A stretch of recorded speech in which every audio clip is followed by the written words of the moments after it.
bonsoir Eric. Bonsoir. Bravo. Et est-ce que c'est tout simplement la plus grosse performance du parcours jusque-là contre un adversaire de ce standing? Oui, certainement. C'est vrai que après les avoir analysés, je trouvais qu'ils étaient du même calibre que les Leverkusen. Les Leverkusen n'avaient pas réussi à gagner, même si on n'était pas loin. Et c'est vrai que ce soir, en faisant un très gros match,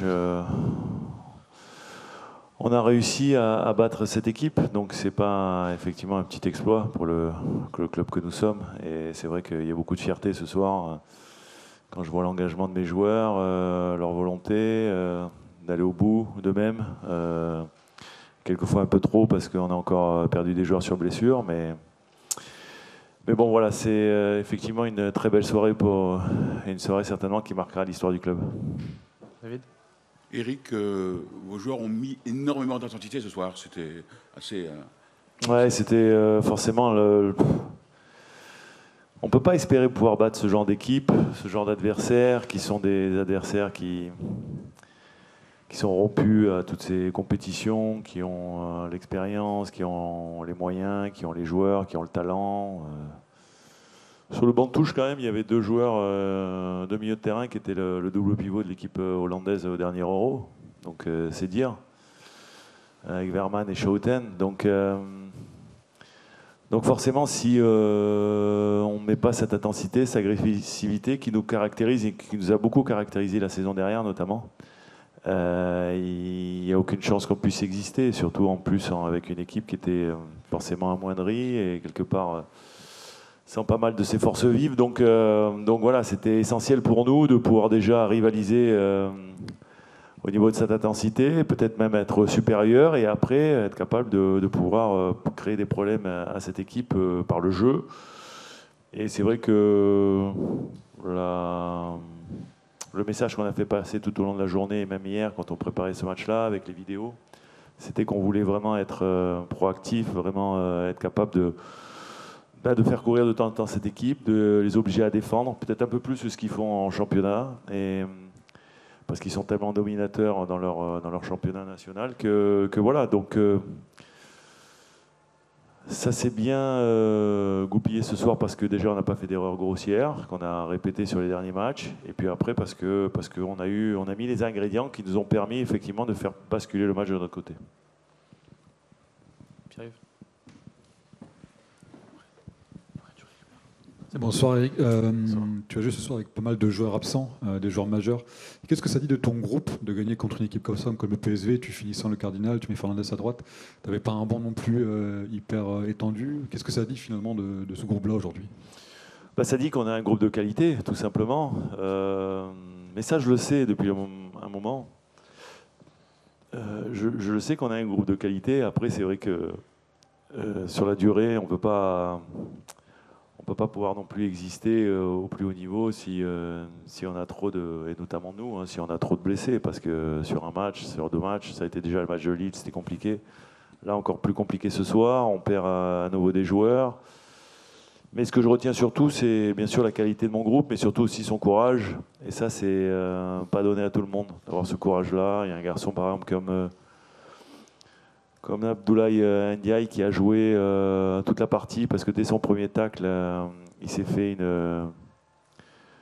il a eu une entaille sur le coup de pied et on a lui recousu 7 points de suture à la mi-temps. On ne savait pas s'il allait pouvoir reprendre, mais il a serré les dents et c'est un petit peu à l'image de ce match-là où on n'a rien voulu laisser, en tous les cas, pas céder un pouce de terrain à cet adversaire qui est forcément sur le papier et même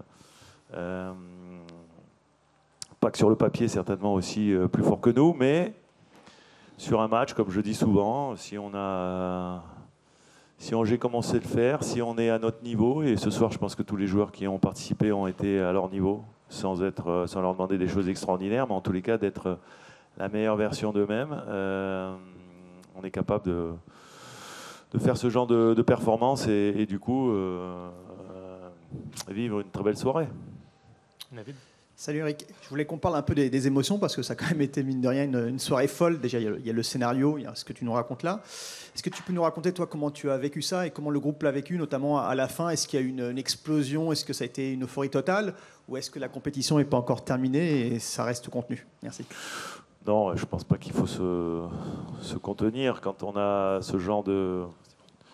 Qu'on joue ce genre de match, qu'on est allé chercher, qu'on est allé gagner, j'allais dire avec toutes les valeurs qu'on a mis sur le terrain, qui sont un peu les nôtres, qui sont caractéristiques de ce que le Stade Brestois 29 est depuis maintenant quelques mois. Non, il faut profiter. Je pense que et il ne faut pas se restreindre. Après, bien sûr que la compétition va terminer, mais je leur ai dit déjà avant le match, l'objectif c'était d'aller chercher encore des points, qu'avec 10 points on était assuré de rien, même si les ordinateurs font leur rôle, mais bon, moi je ne suis pas sûr qu'avec 10 points ça suffisait vraiment pour être dans les barrages. Donc il y avait la volonté d'aller chercher quelque chose sur ce match-là. Je leur ai dit qu'on était capable de le faire.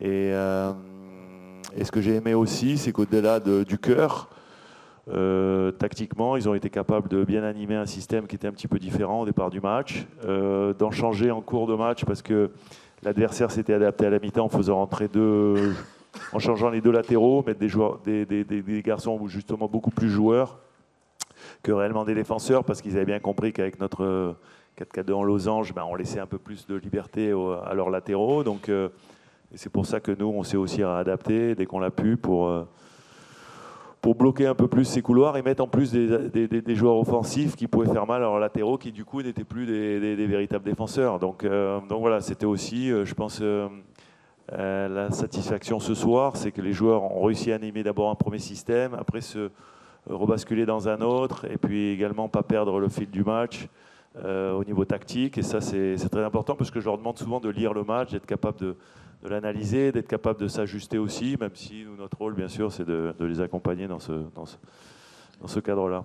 Johan? Oui, il a fallu aussi un Marco Bizot assez énorme. Hein. Il a été décisif 5-6 fois. Ça a compté beaucoup aussi.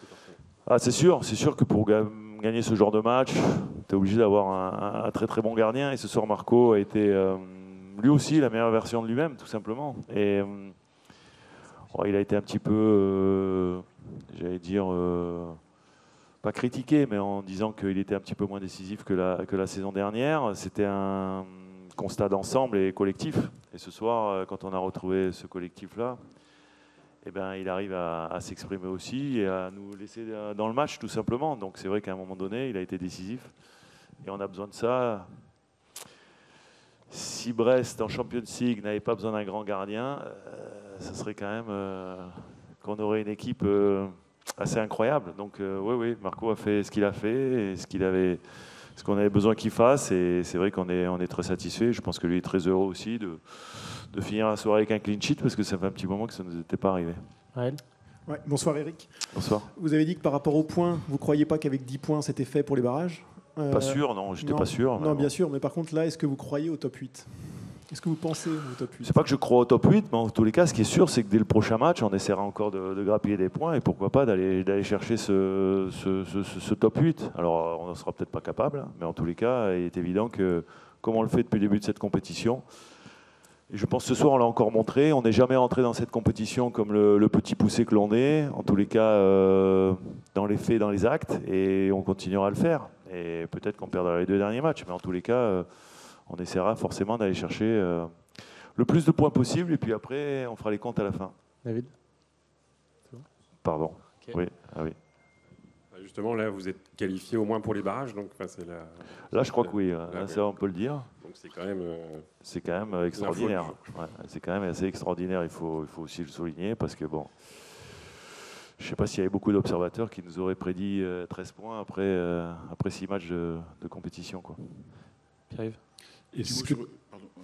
Pardon. Oui. Julien, qu'est-ce qu'il a précisément, Julien, le cardinal? Julien, il a précisément que je pense qu'il est en vacances pour fêter Noël et qu'on ne le reverra pas à part à la reprise. Quoi. Donc certainement un grade au moins 2 ou 3 sur le haut de la cuisse, mais au niveau des ischios, quoi. Pour prolonger la question, Eric, sur Julien, son match, latéral droit, il marque ce but, il sort sur blessure, un peu héros malheureux. Et pour prolonger, est-ce que Ndiaye pourra jouer dimanche contre Nantes aussi ou pas? Ça, je suis incapable de le dire, mais bon, je pense que même si c'est des points de suture, on a bon espoir qu'en 5 jours, ça puisse déjà un peu cicatriser. Je pense que s'il a joué là, en étant dans l'état où il a joué, et puis certainement en serrant les dents, certainement que je pense qu'il pourra être apte dimanche. Mais bon, là, c'est que des supputations d'entraîneurs qui ne sont pas médecins et qui ne sont pas chirurgiens non plus, parce qu'il a fallu quand même avoir un petit geste chirurgical pour lui à la mi-temps. Donc voilà, mais en tous les cas, j'ai bon espoir qu'il soit effectivement, parce que là, si Julien est blessé, si Abdoulaye est blessé également, là, je ne sais pas comment je vais faire pour faire une charnière, quoi. Pour Julien, sa soirée, latéral droit, buteur, qui sort sur blessure. Bah, il y avait la volonté déjà de pouvoir répondre dans les duels face à Noah Lang et à Bakayoko, qui sont deux joueurs très, j'ai dire, bord dribbleurs, qui sont des joueurs qui jouent les 1 contre 1, qui provoquent. Donc j'avais envie effectivement de mettre des joueurs déjà qui avaient des jambes et qui étaient capables de répondre dans le duel. Donc c'est pour ça que j'ai décalé Julien sur le côté, parce que je savais qu'il était capable de pouvoir museler et puis avoir du répondant face à au joueur, je pense, qui était le plus dangereux chez eux. Massadio, après, on connaît ses qualités de défenseur, donc c'est vrai qu'il a fait aussi et qu'il a remporté, je pense, son duel sur le côté gauche. Donc ça, c'était déjà important si on veut pouvoir éviter d'avoir trop et de laisser trop de possibilités aux adversaires et au PSV. Donc c'était dans ce cadre-là. Et puis c'était aussi la volonté de faire un milieu renforcé avec, en fermant l'axe et en ayant Eddy dans la défense, qui était un joueur qui, comme il connaît le poste de défenseur central aussi, et même s'il joue latéral droit en sélection, je trouvais que c'était plus opportun de mettre Julien à ce poste-là que lui, parce que lui, je sais qu'il peut nous rendre des services aussi dans la défense. Donc voilà, je crois qu'à l'arrivée, ça a plutôt pas mal marché. Avec un gros match en plus devant Eddy et de Hugo et de Madi, qui ont été au four et au moulin et qui, quand il a dû, lui, se déplacer après sur le côté droit, il dit on vient après animer ce double pivot où ils ont été effectivement encore très précieux. Dernière question. Vous êtes à 13 points aujourd'hui, vous avez beaucoup gagné, 4 matchs. Est-ce que tu penses qu'en Ligue des Champions, il y a une âme supplémentaire qui se dégage de cette équipe-là, un truc en plus qui fait que? On en a déjà parlé, forcément. Je pense c'est malheureux à dire, mais forcément qu'il y a quelque chose qui se dégage en plus. Je pense que vous assistez à tous nos matchs.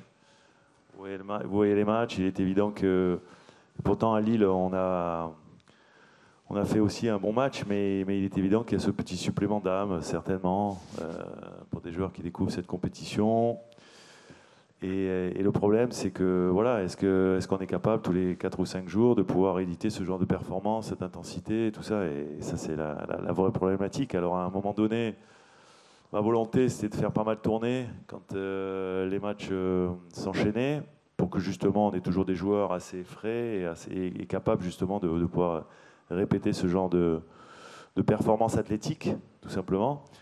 Là, malheureusement, faire tourner, ça va être très compliqué parce qu'on n'a pratiquement plus de joueurs. Donc, il va bien falloir que ceux qui ont joué ce soir s'y remettent dès dimanche. Donc, on n'a pas le choix. On va déjà essayer de profiter. On va déjà essayer de bien récupérer les 2-3 premiers jours. Et puis après, préparer tout simplement ce match de Nantes qui est très, très important pour nous.